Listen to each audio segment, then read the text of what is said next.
the boss of the US Palm Steakhouse chain, Wally Ganzi, is opening a new eatery in London tomorrow. It's the first of 15 that he intends to open in Europe over the next 15 years. Well, ahead of its unveiling, Bloomberg's food critic Richard Vines caught up with Mr. Ganzi to find out what to expect from Palm London.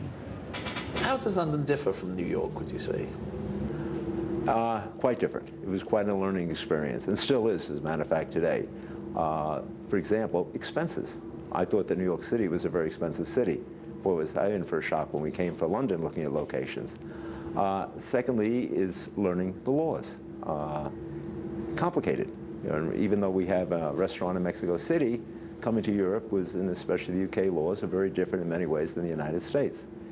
And then I would say thirdly, which was kind of maybe the most shocking thing to me, was the amount of time that it took to get things done. It seemed to be a much longer process than we anticipated because we were over a year late opening this restaurant. How about the diners? Are the tastes different here from in New York? They have different tastes. They don't eat as much as Americans, all right? Thank God, I guess. The portions are a bit smaller, all right? We find that they dine later, which is a big thing.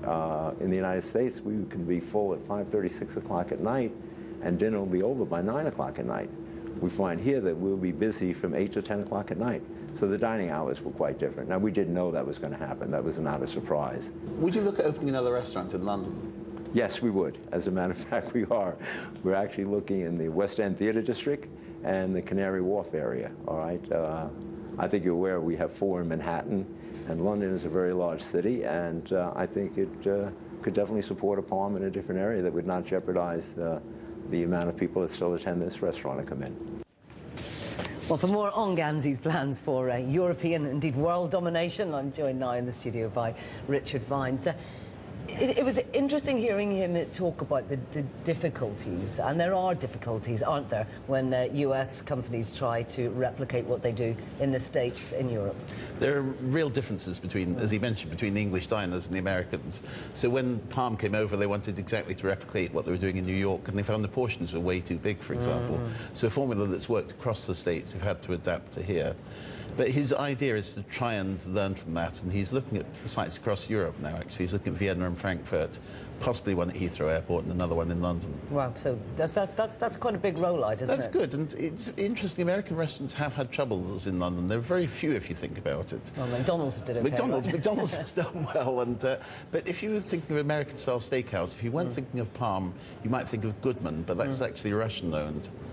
But a place called Bar Boulud just opened a couple of weeks ago. That's Daniel Boulud, the New York chef. Yes. It's packed. You have to phone to beg a table at the moment.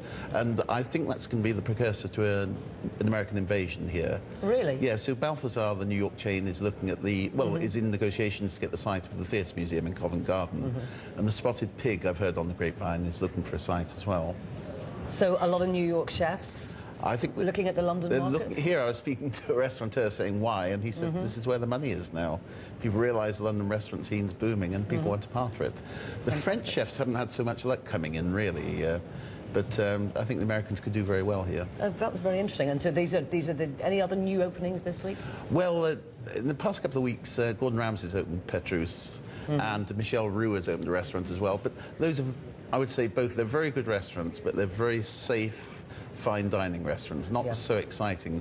Whereas Bar Boulud, for me, I love because he's doing hamburgers and great Bloody Marys, and cocktails as well. Fantastic. Now, we're coming up to a bank holiday weekend, and there's a bit of a food treat as well. Yes, there's a foodie festival, so-called foodie festival at Hampton Court. That's got some of the big chefs. Jun Tanaka, the Japanese British chef from Pearl. Jason Atherton, who's just left Gordon Ramsay Maze, and they'll be performing there. And it's 2-for-1 tickets if you apply in advance and ask for 2-for-1. And that's from Friday to Monday at Hampton Court. A bit of good weather, that would be lovely. Thank you. Richard, thank you very much indeed. Thanks, Andrea.